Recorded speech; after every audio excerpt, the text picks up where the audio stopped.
Hello friends, welcome back to my channel. আমি আসামের একটি ছোট্ট শহর তিনসুকিয়া থেকে ব্লগটা করছি। আর আমার এই ব্লগ চ্যানেলে তোমাদের সবাইকে অনেক অনেক স্বাগত আর অনেক অনেক ভালোবাসা জানিয়ে আজকের ব্লগটা শুরু করছি। ফ্রেন্ডস, তোমরা কেমন আছো? আশা করছি তোমরা সবাই ভালো আছো। আমরাও তোমাদের ভালোবাসায় আর ঠাকুরের আশীর্বাদে ভালোই আছি বলতে পারো, কিন্তু এবার আমি অতটা ভালো নেই। তো তোমরা সবটাই জানতে পারবে আমি কেন ভালো নেই। আর আমার পুরো ব্লগটা স্কিপ না করে তোমরা দেখতে থাকো, সবটাই জানতে পারবে। তো তোমরা অবশ্যই আমাকে দেখে বুঝে গেছো যে আমি কোথায় আছি। হ্যাঁ ফ্রেন্ডস, আমি মার্কেটায় এসেছিলাম, কিন্তু এখন যাওয়ারও সময় হয়ে গেছে। আর আমি এতদিন হয়েছে এসেছি, কিন্তু তোমাদের সাথে একদিনও বাপের বাড়ির ব্লগ শেয়ার করতে পারিনি। ওটাও জানতে পারবে যে আমি কেন ব্লগ দিতে পারিনি মার্কেটাতে এতদিন থেকেও।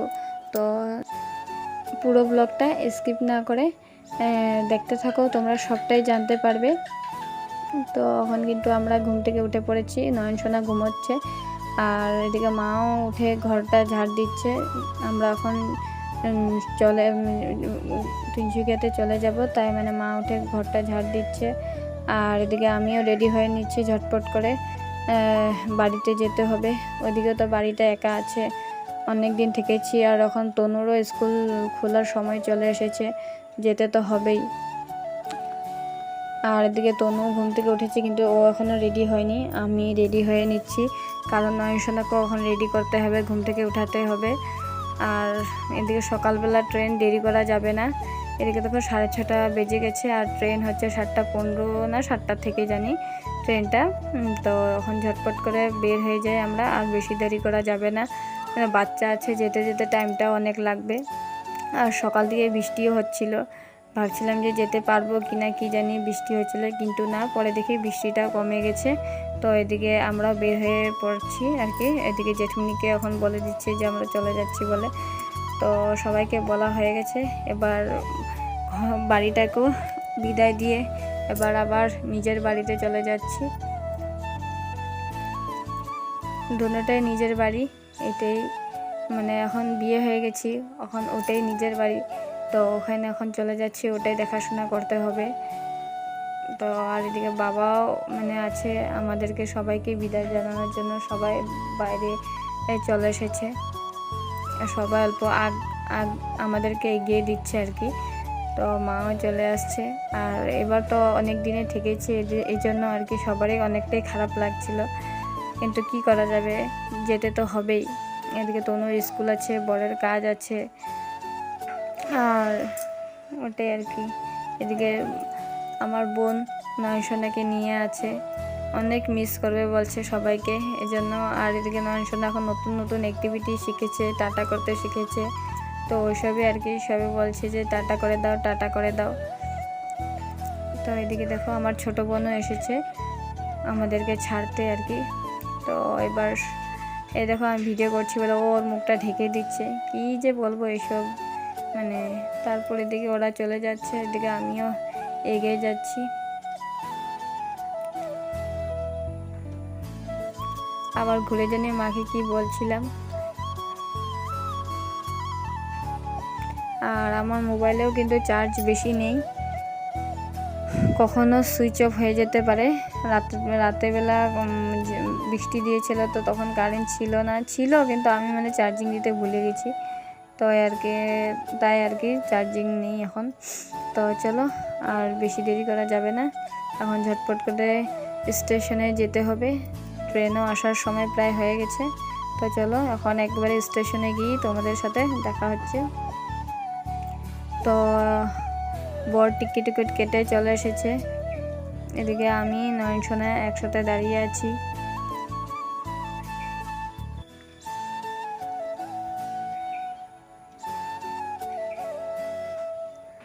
আর এবার খুবই খারাপ লাগছিল, এতদিন থেকেছি মার্কেটাতে বাপের বাড়িতে আর কি, কিন্তু একদিনও ব্লগ দিতে পারিনি। এটা খুবই খারাপ লাগছে আমার। আর কেন দিতে পারিনি এটা আমি তোমাদেরকে অবশ্যই বলবো আমি বাড়িতে গিয়ে তোমাদেরকে অবশ্যই জানাবো যে আমি কেন এতদিন ব্লগ দিতে পারিনি। এটা তোমাদের সামনে আমি নিজে বসে আর কি তোমাদের সাথে শেয়ার করব যে আমি কেন এতদিন থেকেও কিন্তু ব্লগ কিছু তোমাদের সাথে শেয়ার করতে পারিনি। তো এদিকে স্টেশনে এসে অনেকক্ষণই কিন্তু দাঁড়িয়ে আছি। এদিকে বড় টিকিট কেটেও নিয়ে এসেছে, আর এখনও কিন্তু ট্রেনটা আসেনি।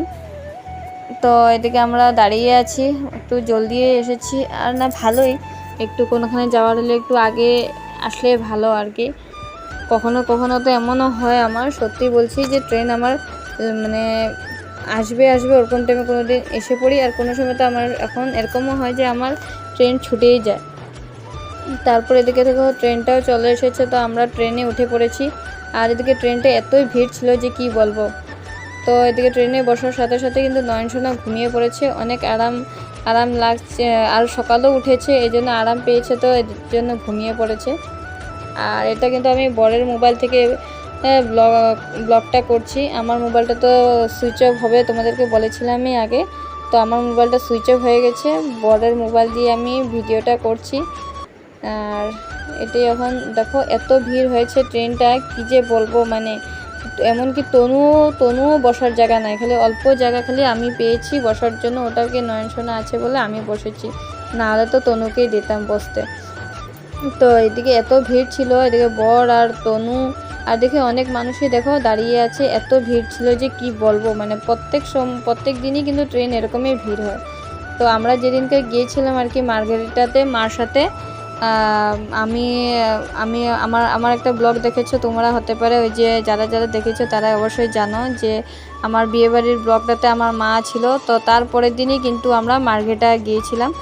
তো ওদিনকেই মার সাথে গিয়েছি রাতের ট্রেনে করে। ওদিনকাও কিন্তু ট্রেন খুব ভিড় ছিল, এত ভিড় ছিল যে কি বলবো, মানে সেম আজকেও ট্রেনটা ওরকমই ভিড়। আর এদিকে বৃষ্টি হচ্ছে বাইরে, বৃষ্টির ছিটাগুলো ট্রেনের ভিতরে ঢুকছে, তাই মানে মানুষও অসুবিধা পেয়ে একদম জাম হয়ে গেছিলো ট্রেনের ভিতরে। কি যে বলবো, মানে একদম বৃষ্টি পড়ে মানে অনেকটাই গরম লাগছিল ভিতরে। তো আর তারপরে আর কি এদিকে একদম লাস্ট মাকুমে এসে কি জানি তনু অল্প বসতে পেরেছে। আর এদিকে দেখো মাকুমও চলে এসেছে। তারপর ঘরে চলে এসেছি, আর ঘরটা ঝাড় দিয়ে দিচ্ছি এখন, দরজা জানলা খুলে। আর এদিকে কিন্তু নয়নসোনার পাপা এখন কাজে যাবে। আর এদিকে এসে দিকে কারেন্টও নেই, আমার মোবাইলেও চার্জ নেই। এখন আর ব্লগটা তো আর কন্টিনিউ করা হবে না, এখন কারেন্ট যখন আসে তখনই মোবাইলটা চার্জে দিয়ে আর কি ভিডিওটা কন্টিনিউ করব। আর আর এখন নয়নসোনার বাবা কাজে যাবে, ওকেও চা বানিয়ে দিতে হবে।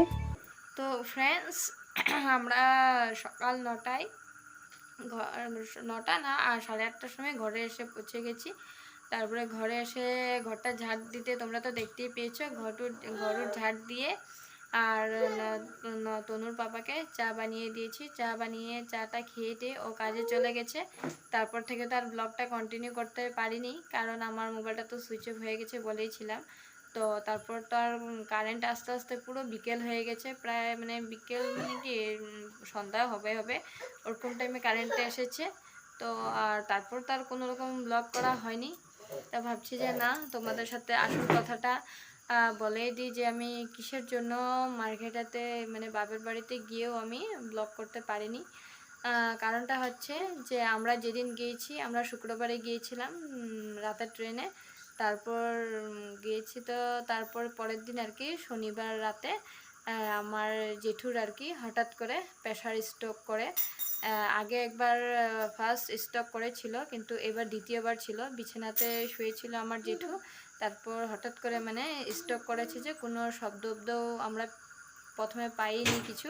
তারপরে যখন বিছানাতে শুয়ে আর কি অন্যরকম কিছু করছিল, তো আমার ভাইয়ের বউ আর কি ও দেখেছে, তো সবাইকে ডেকে দিয়েছে। যখন আমরা গিয়ে দেখি জেঠু পুরো একদম অন্যরকমভাবে কীরকম জানি করছে আর কি।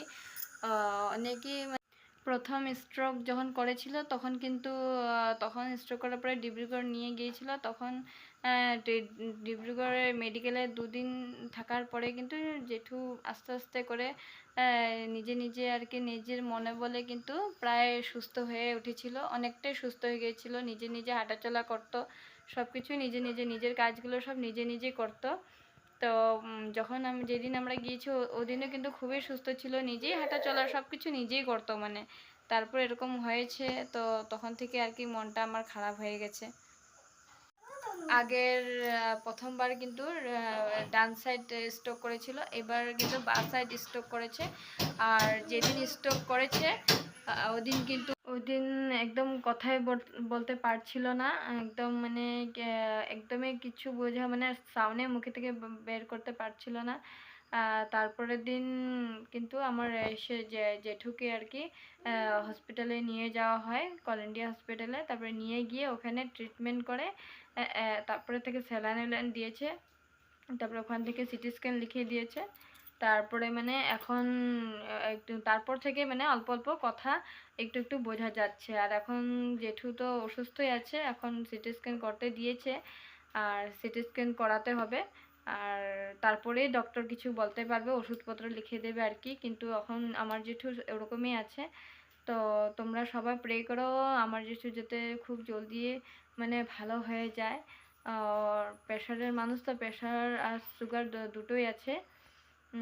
তো এটাই আর কি, এটাই তোমাদের। আর যখন থেকে গিয়েছি তারপরের দিন এরকম হয়েছে না, তারপর থেকে আর এই জন্য কোনো রকম ব্লগেই করতে পারছি যে পারতে মানে মনে করছে না যে ব্লগ করব বলে। আর এদিকে কিন্তু আমার নয়ন সোনা একটু সাউন্ড করছে, তোমরা কিন্তু এটা ইগনোর করবে। ও নিচে খেলাধুলা করছে, তো এই জন্য মুখে অনেক শব্দ করে আর কি, খেলছে এখন। তো এটাই আর কি, এটাই বলার ছিল যে মনটাই আমার ভালো ছিল না ওখানে গিয়ে। মানে দেখো বাপের বাড়িতে তো এখন একটু আনন্দ ফুর্তি করার জন্যই যাওয়া হয়, আর গিয়েই যখন আমরা এরকম দেখি এরকম পরিস্থিতি হয়ে যায় তখন খুবই খারাপ লাগে। তো এই জন্যই মানে আর পরের দিন থেকে এরকম হয়ে যায় যখন জেঠুর সবারই মন খারাপ হয়ে যায়। আর এই জন্য আমি আর এবার ভেবেছি যে না, আর এবার কোনো ব্লগ করবই না। তাই আর কি মনটা ভালো ছিল না, আর এই জন্য ব্লগও করা হয়নি। হ্যাঁ, কিন্তু শর্ট ভিডিও করেছি আমি মার্ঘেটাতে। গুরু পূর্ণিমার দিন আমি গিয়েছিলাম মন্দিরে, রাম ঠাকুরের মন্দিরে, তো ওখানে আমি অল্প শর্ট ভিডিও করেছি। আর আরেকটা হচ্ছে বোনের সাথে একটু বাইরে বের হয়েছিলাম, তো ওখানে একটু শর্ট ভিডিও করেছি। এমনি লং ভিডিও কিন্তু কিছুই করা হয়নি। তো তোমরা এখন তোমাদের সাথে আমার একটা আলাদা সম্পর্ক হয়ে গেছে, তাই সবটাই যদি তোমাদের কাছে শেয়ার না করি ভালো লাগে না। তাই আর কি এটাই বলার ছিল। তো আশা করছি যে আমার আজকের ব্লগটা ভালোই লেগেছে। আমার ব্লগটা যদি তোমাদের ভালো লেগে থাকে অবশ্যই আমার ব্লগটাকে লাইক কমেন্ট অ্যান্ড শেয়ার করতে ভুলো না। আর আমার ব্লগগুলো যদি ভালো লেগে থাকে অবশ্যই আমার চ্যানেলটাকে সাবস্ক্রাইব করে দিও। তো আজকের জন্য এই পর্যন্তই রাখছি, পরে চলে আসছি তোমাদের সামনে নতুন আরেকটি ব্লগ নিয়ে। তো আজকের জন্য tata, bye bye, good night, সবাই ভালো থেকো, সুস্থ থেকো।